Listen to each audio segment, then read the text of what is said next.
پیر ہے اتنا اچھا رہے ہیں، ہاتھ ہے ہاتھ سے کام کر رہے ہیں، تو جو بھی نعمت اللہ نے عطا فرمائی ان نعمتوں سے ہم جتنا فائدہ اٹھا سکتے ہیں اس کو بھی شمار کریں۔ تو حضرات گرامی، لہذا اللہ تبارک و تعالیٰ نے جو نعمت عطا فرمائی نہ ہم اس کا شمار کر سکتے ہیں، نہ ہم اس کا شکر مکمل طریقے سے ادا کر سکتے ہیں، لیکن شکر ادا کرتے رہنا چاہیے۔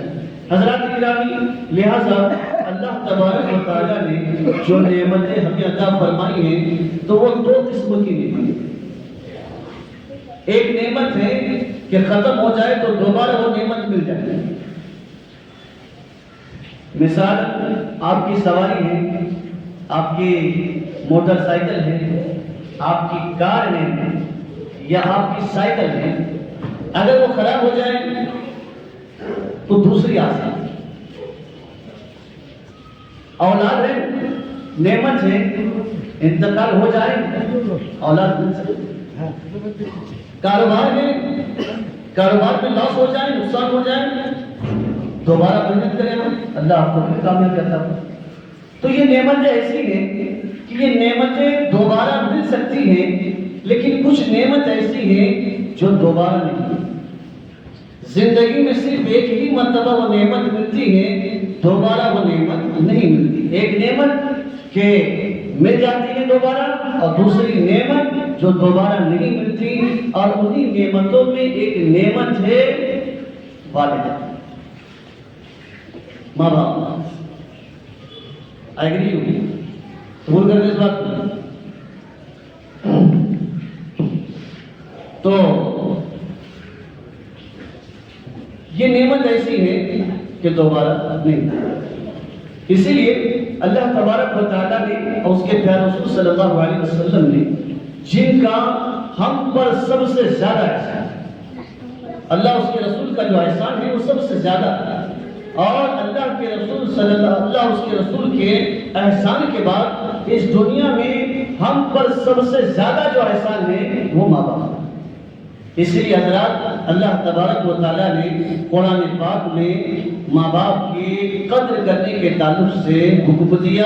اس کے پیارے رسول نے والدین کے ادب، ان کی قدر، ان کی خدمت، اس کے سلوک کے تعلق سے بارہا اپنے بیان فرمایا۔ حضرات گرامی، اور ایک بات ذہن میں اور کہ صرف اس بات سے ان کا مقام اور مرتبہ آپ ذہن رکھیں کہ اللہ تعالیٰ نے صرف مختصر اور اجمالی طور پر ان کا حکم نہیں دیا کہ ان کا ادب، ان کا خیال، ان کی خدمت، ان کے ساتھ حسن سلوک کیسے کریں، اجمالی طور پر نہیں کہ جیسے نماز ہے، نماز کا حکم ہے کہ اقیموا الصلاۃ، نماز پڑھو، رکوع کرو، سجدے کرو، یہ حکم ہے، لیکن نماز میں پڑھنا کیا ہے، رکوع میں پڑھنا کیا ہے، سجدہ کیسے کرنا ہے، سلام کیسے پھرنا ہے، یہ تمام جو چیزیں ہیں یہ قرآن میں مکمل طور پر نہیں، احادیث میں، اس میں احادیث میں کہ آپ ہاتھ باندھ لیں تو آپ کو کیا پڑھنا ہے، رکوع میں جائیں گے تو آپ کو کیا پڑھنا ہے، رکوع سے اٹھنے کے بعد، سجدے میں جانے کے بعد، قاعدہ میں بیٹھنے کے بعد آپ کو کیا پڑھنا ہے، یہ تمام چیزیں جو ہے قرآن پاک میں نہیں ہیں بلکہ اس میں ہے احادیث کریمہ میں حضرات۔ لہذا لیکن یہاں پر اللہ تبارک و تعالیٰ نے ماں باپ سے حسن سلوک اور ان کے ساتھ جو خدمت کرنے کا حکم دیا ہے مختصر طور پر نہیں دیا بلکہ پورے حکم بیان کیے ہم نے کہ ماں باپ کے ساتھ حسن سلوک کرو اور کس طریقے سے کرنا ہے یہ بھی حکم دیا ہے، طریقہ بھی بتلایا ہے۔ لہذا اللہ تبارک و تعالیٰ فرما رہا ہے وَقَضَىٰ رَبُّكَ أَلَّا تَعْبُدُوا إِلَّا إِيَّاهُ، اور اللہ تبارک و تعالیٰ تمہیں نصیحت کرتا ہے کہ اللہ کے سوا کسی کو پوجنا نہیں، اللہ کے سوا کسی کو سجدہ کرنا نہیں، اس کے ذات میں کسی کو شریک کرنا نہیں، وہ واحد ہے، وہ یکتا ہے، سجدہ اسی کو کیا جائے گا، رکوع اسی کو کیا جائے گا، دعائیں اسی سے مانگی جائے گی کیونکہ وہ ہمارا رب ذوالجلال ہے۔ لہذا اللہ نے فرمایا وَقَضَىٰ رَبُّكَ أَلَّا تَعْبُدُوا إِلَّا إِيَّاهُ، اللہ تم کو نصیحت کرتا ہے کہ اللہ کے سوا کسی اور کو جو ہے اپنا خدا نہ بنانا، وہ اللہ ایک ہے، اور اس کے فوراً بعد اللہ تبارک و تعالیٰ نے جو ہے ماں باپ کے تعلق سے کہا کہ وَبِالْوَالِدَيْنِ إِحْسَانًا، اپنے والدین کے ساتھ اس نے سلوک کرنا۔ اس سے آپ اندازہ لگائیں کہ اللہ تبارک و تعالیٰ اپنی عبادت کے بعد اپنے ذات پر جو اس نے حکم دیا کہ کیسے عقیدہ ہونا چاہیے، اس کے فوراً بعد والدین کے خدمت کے تعلق سے کہا۔ اور کیا فرمائیں؟ آپ دیکھیے مکمل طریقے سے کہا کہ آپ کو کیسے پیش آنا ہے ماں باپ کے ساتھ۔ فرمایا وَبِالْوَالِدَيْنِ إِحْسَانًا، ان کے ساتھ حسن سلوک کرنا۔ حسن سلوک کا مطلب کیا ہوتا ہے؟ اچھی طریقے سے پیش آنا، ان کی ضرورتوں کو پورا کرنا، چاہے ان کے کھانے کا معاملہ ہو، چاہے ان کے پانی پینے کا معاملہ ہو، چاہے ان کے کپڑے ہوں، چاہے ان کے اخراجات ہوں، چاہے ان کی دوائیاں ہوں، ان کے جو بھی معاملات ہوں، کام ہوں ان کے، اس کو بحسن خوبی ادا سمجھے، حسن سلوک۔ دوسری چیز فرمایا اِمَّا يَبْلُغَنَّ عِندَكَ الْكِبَرَ أَحَدُهُمَا أَوْ كِلَاهُمَا أُفٍّ وَلَا تَنْهَرْهُمَا، اور آگے فرمایا کہ اگر وہ دونوں میں سے کوئی ایک یا دونوں بڑھاپے کو پہنچ جائے، بڑھاپا انسان کو آنا ہے، لیکن یہاں پر اللہ تبارک و تعالیٰ نے خاص کر کہا کہ بڑھاپے کو پہنچ جائے، ایک ہو یا دونوں پہنچ جائے، تو اب یہاں پر اللہ تعالیٰ فرمایا اُفٍّ وَلَا تَنْهَرْهُمَا، نہ اف کرنا ہے نہ ان کو جھڑکانا ہے، اس لیے کہ ماں باپ ہٹے کٹے ہیں، تندرست ہیں تو بڑا ادب کرتے ہیں۔ ماں باپ چل پھر رہے ہیں، کھا پی رہے ہیں تو ادب بہت ہوتا ہے، لیکن جہاں وہ بستر پر آ جاتے ہیں نا تو وہاں جانے کے بعد ماں باپ بوجھ لگنا شروع ہو جاتے ہیں، بچوں کو ماں باپ بوجھ لگتے ہیں۔ اللہ تعالیٰ نے خاص کر فرمایا کہ اِمَّا يَبْلُغَنَّ عِندَكَ الْكِبَرَ أَحَدُهُمَا أَوْ كِلَاهُمَا فَلَا وَلَا تَنْهَرْهُمَا، اگر وہ دونوں یا ان میں سے کوئی ایک بڑھاپے کو پہنچ جائیں تو لہٰذا ان کی کسی بات پر اف نہ کرنا، نہ ان کو جھڑکانا، اس لیے کہ ایسا ہوتا ہے کہ جب ایک بوڑھا آدمی جب بیمار ہو جاتا ہے، بستر پر لگ جاتا ہے، تو ایسے وقت میں اس کا جو ذہن ہوتا ہے، اس کا ذہن کمزور ہو جاتا ہے، اس کی زبان سے الگ الگ باتیں نکلتی ہے، وہ الگ الگ باتیں کرتا ہے، کچھ اور بولتا ہے، کسی بات پر آپ کو ناراضگی ہوتی ہے۔ اللہ تعالیٰ نے فرمایا ابھی اف بھی نہ کرنا، نہ جھڑکنا، بلکہ یہ وقت وہ وقت ہے کہ اس وقت میں ان والدین کے ساتھ حسن سلوک کرنا، ان کی خدمت کرنا، یہ تمہارے لیے اشد ضروری ہے، اس لیے کہ اگر یہ جو ہے وہاں پر بوجھ لگنا شروع ہو جائے تو پھر اپنے بچپن کو یاد کریں۔ مامو ذرا یہ بھی لائٹ لگا، یا اندھیرا لگ رہا ہے، لائٹ لگا، اپنے بچپن کو یاد کر لینا کہ تمہارا بھی تو بچپنا تھا، جب تم پیدا ہوئے تو فوراً بکری کے بچی کی طرح دوڑنے تو نہیں شروع کیا آپ نے، یا مچھلی کے بچے کی طرح آپ نے تیرنا تو شروع نہیں کیا۔ آپ جب بچے تھے، جب آپ پیدا ہوئے تو اللہ اکبر کبیرہ، سانس آ رہی ہے جا رہی ہے کو سمجھ میں نہیں آتا تھا۔ ایک والدہ تھی جو سینے سے لگا کر کے دھڑکن سمجھ آتی تھی کہ جو ہے آپ دھڑک رہا ہے آپ کا دل اور آپ زندہ ہیں۔ ایسے وقت میں ایک ایک چیز کے لیے آپ محتاج تھے، ایک ایک چیز کے لیے محتاج تھے، کھانے کی ضرورت ہوتی، آپ کو پانی کی ضرورت ہوتی، وہ پورا کرتے تھے، آپ کو کپڑوں کی ضرورت ہوتی تھی، وہ پورا کرتے تھے، آپ کو نہلانے کی ضرورت ہوتی تھی، آپ خود نہیں نہا سکتے تھے، ماں باپ آپ کو نہلاتے تھے، یہاں تک کہ آپ کو دوائی دینا ہے، اگر آپ گندگی کر لیں، پیشاب کر لیں، پاخانہ کر لیں، آپ خود صاف نہیں کر سکتے تھے، نہ پیشاب کو صاف کر سکتے تھے، نہ پاخانے کو آپ صاف کر سکتے تھے۔ آپ کے والدین، آپ کی ماں جو تھی یا آپ کے والد جو تھے، وہ آپ کی گندگی کو صاف کیا کرتے تھے، لہٰذا آج وہ بستر پر ہیں، کل تم بستر پر تھے تو وہ تمہاری خدمت کرتے تھے، آج وہ بستر پر ہیں تو لہٰذا ان کے کھانے پینے کا خیال رکھنا، ان کی دوائی کا خیال رکھنا، اور تنہائی میں ان کو چھوڑنا نہیں۔ جیسے تم تنہائی میں رہنے کے بعد بچہ ڈرتا ہے، روتا ہے، بھلکتا ہے، ماں دوڑتے ہوئے آتی ہیں، باپ دوڑتا ہوا آتا ہے، سینے سے لگاتا ہے، اور بچے کو بات سمجھ میں آئے نہ آئے ماں بولتی ہے، باپ بولتا ہے۔ لہٰذا ماں باپ بھی اگر بستر پر ہو تو ماں باپ بستر پر اگر ہو ان کو اکیلا چھوڑنا نہیں، ان کے پاس بیٹھنا۔ آپ بہت مصروف ہیں، آپ کے پیچھے بہت کام ہے، آپ بہت بیزی ہیں، لیکن جانیے دنیا کی نعمتوں میں سب سے بڑھ کر جو نعمت ہے وہ آپ کے والدین ہیں۔ سمجھا؟ یہ آپ کے والدین ہیں۔ آج اگر آپ نے اپنے مصروف وقت میں سے اگر ان کو وقت نکالا، یقین جانیے میرے آقا نے فرمایا بڑے سے بڑی پریشانیاں، بڑے سے بڑی مشکلات ان کی دعاؤں کی وجہ سے حل ہو جایا کرتی ہیں، ان کی دعاؤں کی وجہ سے حل ہو جایا کرتی ہیں۔ کیا آپ حضرت اویس قرنی کو نہیں جانتے؟ حضرت اویس قرنی کو نہیں جانتے؟ ایک ایسا عاشق رسول، ایک ایسا عاشق رسول جو یمن میں تھا، لیکن سرکار مدینہ اس کا تذکرہ مدینے میں صحابہ کے درمیان کرتا اور کہہ رہے ہیں کہ اویس، صحابہ نے کہا یا رسول اللہ کون؟ صاحب نے فرمایا وہ یمن میں رہتا ہے۔ صاحب نے فرمایا جب یہ تو صحابہ نے کہا یا رسول اللہ تو کیا مدینے میں آیا؟ آپ نے فرمایا آیا نہیں ہے لیکن ایمان لایا ہے۔ تو کہ اب تک کیوں نہیں آیا؟ اس لیے نہیں آیا کہ اس کی بوڑھی ماں ہے۔ کیا ہے؟ بوڑھی ماں ہے، معذور ہے، نہ اٹھ سکتی ہے، نہ بیٹھ سکتی ہے، نہ کھا سکتی ہے، نہ اپنی حاجتوں کو پورا کر سکتی ہے۔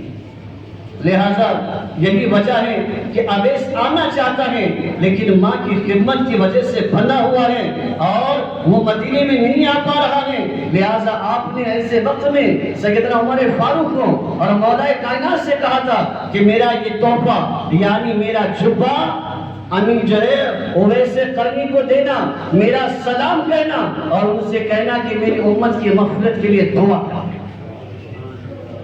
حضرات، اور جب حضور کے وصیت کے مطابق وہ شخصیت جسے رسول نے فرمایا کہ میرے بعد اگر نبوت کسی کو ملتی تو عمر کو ملتی، لیکن میرے بعد کوئی نبی نہیں، ایسی شخصیت اور وہ مولا کائنات شیر خدا کہ جن کے مقام اور مرتبے کو ہم اور آپ کیا بیان کریں، جن کے متعلق خود رسول کریم صلی اللہ علیہ وسلم کے زبان مبارک سے نکلا ہو كنت مولاه فعلي مولا۔ لہذا ایسی شخصیات اویس قرنی کے پاس پہنچی تھی، تلاشتے ہوئے پہنچے، لوگوں نے کہا پاگل ہے، اونٹوں کو چراتا ہے، جنگل میں بڑبڑاتا ہے۔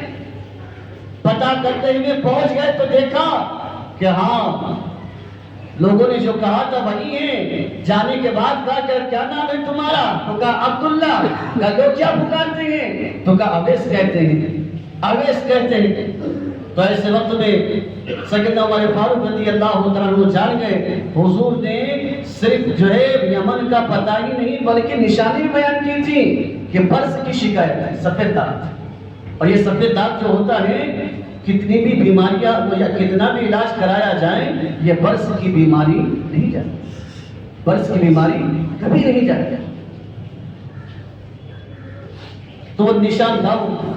تو ایسے وقت میں انہوں نے جھبا دیا اور جھبا دینے کے بعد انہوں نے کہا کہ حضور نے فرمایا سلام پیش کیا ہے نا، سلام پیش کیا ہے، اور سلام پیش کرنے کے بعد کہا کہ میری امت کے لیے مغفرت کی دعا کرنا۔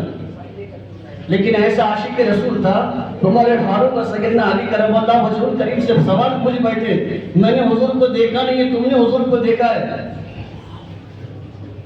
تو کہا دیکھا تو ہے، بتائیے کیا بات ہے؟ کہا حضور کی ابر مبارک کیسی؟ خاموش ہو گئے ہوں۔ بہرحال بات آگے چل پڑے گی، میں والدین کے میں بات کر رہا ہوں۔ تو اللہ تبارک و تعالیٰ نے اس کے رسول کے عشق کے صدقے سیدنا اویس قرنی کو مقام اونچا عطا فرمایا اور مستجاب الدعوات بنایا کہ وہ دعائیں کرتے تھے، اللہ ان کی دعاؤں کو قبول فرمایا۔ تو وہ جو داغ تھا، وہ جو سفید داغ تھا جو کسی دوائی سے نہیں جاتا تھا، حضرت اویس قرنی نے اللہ کی بارگاہ میں دعا کی، اللہ تبارک و تعالیٰ ان کے داغ کو ختم۔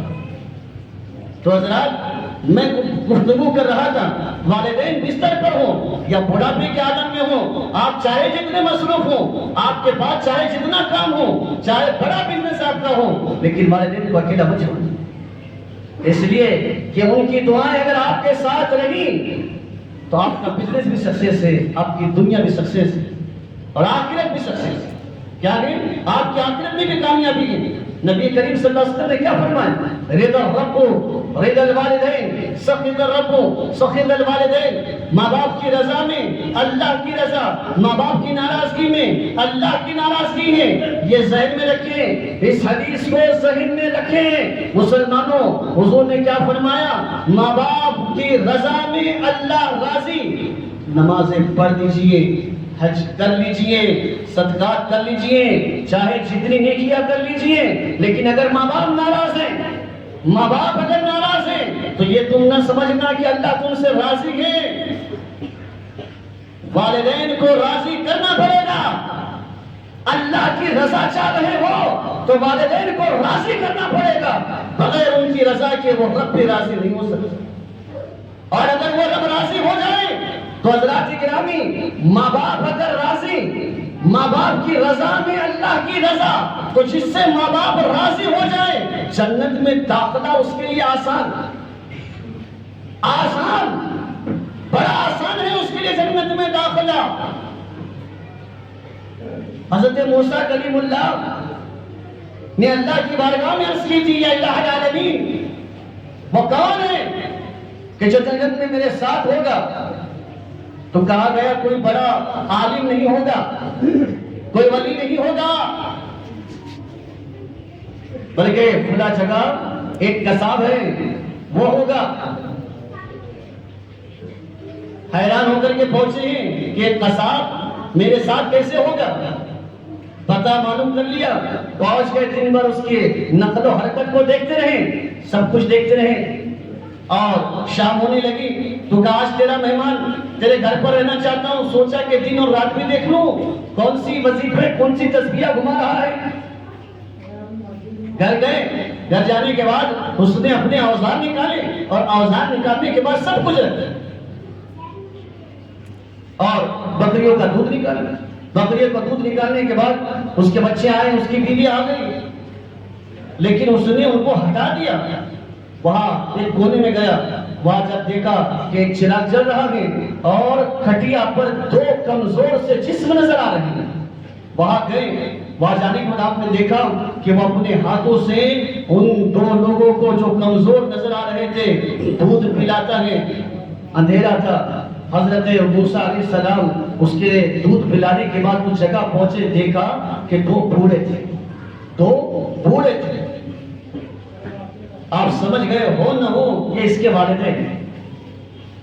دودھ پینے کے بعد ماں باپ دعائیں کر رہے ہیں، آپ نے اس کی ماں کی لبوں پر اپنے کان کو لگایا تو ماں دعا کر رہی کہ میرے مولا، میرا بیٹا بڑا بھولا، بہت نادان ہے، اتنی سمجھداری اس کو نہیں ہے، لیکن میرے مولا میرے بچے کو معاف کرنا اور جنت میں موسیٰ کے ساتھ اسے رکھنا۔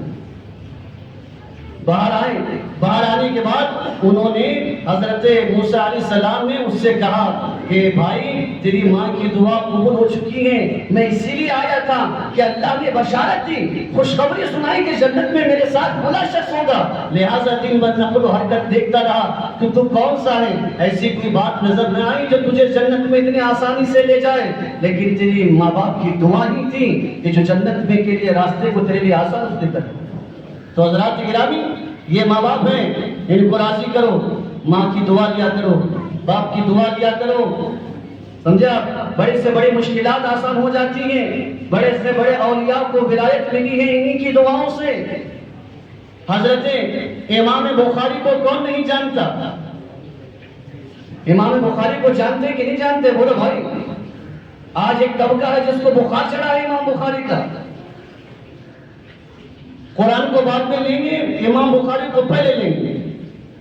تو بہرحال جامع المسند، حضرت امام بخاری نے جو بخاری شریف لکھی ہے، وہ بخاری شریف ایک ایسی کتاب ہے کہ جس کے متعلق فرمایا گیا کہ اللہ کے کلام کے بعد احادیث کی جو کتابیں، ان کتابوں میں بخاری شریف کو پہلا مقام حاصل۔ آپ جانتے ہیں وہ امام بخاری کہ آج بھی جہاں پر آپ آرام فرما ہیں، اس راستے سے کوئی آدمی گزرتا ہے تو خوشبو آتی ہے، چلنے والا حیران کہ یہ خوشبو کہاں سے آ رہی ہے، تو لوگ کہتے ہیں امام بخاری کے مزار سے آ رہی ہے، کیونکہ انہوں نے اپنے مبارک ہاتھوں سے اللہ کے رسول صلی اللہ علیہ وسلم کی احادیث کو لکھا. اتنی احادیثیں، لاکھوں احادیث میں صرف 2600 احادیث کو انہوں نے جمع کیا اسے. اور ایسے احادیث کہ جو بالکل کبھی ہیں، معتبر ہیں، مستند ہیں، ایسے امام بخاری. لیکن آپ جانتے ہیں جب وہ پیدا ہوئے نا تو پیدا ہونے کے بعد ان کی آنکھیں ہی نہیں تھی، ان کی آنکھیں تھی ہی نہیں، نابینا تھے، آنکھیں تھی ہی نہیں. ماں پریشان ہو گئی، حیران ہو گئی کہ جو ہے یہ میرا بچہ پیدا ہوا، آنکھیں نہیں ہیں. ایسے وقت میں اللہ کی بارگاہ میں دعا کی کہ الہ العالمین میرے اس بچے کو جس کو آنکھیں نہیں ہیں، میرے مولا اس کو آنکھ عطا. 3 سال کے تھے، آنکھ عطا فرما دے اور اس آنکھ سے وہ کام لے لے جس میں تیری رضا ہو، تیرے رسول کی رضا. ماں کی دعا قبول ہوئی اور امام بخاری کو آ گیا. اور وہ ماں کی دعاؤں کا نتیجہ ہے کہ آج امام بخاری کے بخاری ہم آپ سے پڑھ. تو حضرات ماں باپ کا اونچا درجہ. لیکن ایک بات آپ کے سامنے میں کہوں گا کہ آج کا معاملہ ایسا ہے کہ ماں باپ کے معاملے میں لوگ جو ہے نا ماں کی تو بڑی خدمت کرتے ہیں، ماں کی بڑی خدمت کرتے ہیں، بہت خدمت کرتے ہیں. خاص کر نوجوانوں سے کہوں گا ماں کی بڑی خدمت کرتے ہیں. لیکن جہاں والد کی بات آتی ہے نا، باپ کی بات جہاں آتی ہے نا، تو وہاں پر اکثر ایسے لوگ ہوتے ہیں کہ جو باپ کے معاملے میں بڑے کمزور ہیں. وہ باپ کو سمجھتے ہی نہیں کہ وہ اس کو درجہ دیا جائے. ماں کو بڑی خدمت کریں گے، بہت دل سے لگائیں گے، سینے سے لگائیں گے، اس کی چاہتے، اس کی آرزویں، اس کی تمنائیں پوری کریں. لیکن جہاں باپ کی بات آتی ہے نا تو وہاں پر ہمارے معاشرے میں یہ بات دیکھنے میں آتی ہے کہ باپ کے معاملے میں ہمارا نوجوان بڑا کمزور ہے. وہ باپ کا ادب اور مقام مرتبہ نہیں جانتا، نہ اس کی باپ کی عزت کرتا. میں ایک مثال آپ کے سامنے پیش کروں. ایک تصویر، خاموش تصویریں جو ہوتی ہے نا بہت کچھ سبق دے جاتی. ایک تصویر میں نے دیکھی تھی، اس تصویر پر لکھا ہوا تھا، ایک تصویر تھی کہ سیلاب آیا، سیلاب آیا. وہ سیلاب جب آیا تو سیلاب آنے کے بعد کیا ہوا کہ جو ہے ایک تصویر نکالنے والے تصویر نکالے کہ ایک شخص ہے اس پانی میں ہے اور اس پانی میں وہ ایک ٹوکرا اٹھایا ہوا ہے اور اس ٹوکرے میں اس کی بیوی ہے اور اس کا بچہ ہے. سمجھے؟ اور وہ شخص جو ہے اس ٹوکرے کو اپنے سر پر اٹھا کر کے اس پانی سے نکل رہا ہے. اور اس تصویر کے نیچے لکھا ہوا تھا، اس چھوٹے سے بچے کو کیا معلوم، وہ تو یہی سمجھ رہا ہے کہ مجھ کو بچانے والی میری ماں ہے، لیکن اسے معلوم نہیں کہ ماں جس کے کاندھے پر بیٹھی ہوئی ہے وہ اس کا باپ ہے. ماں جو کھلا رہی ہے یہ کون دے رہا ہے آپ کو؟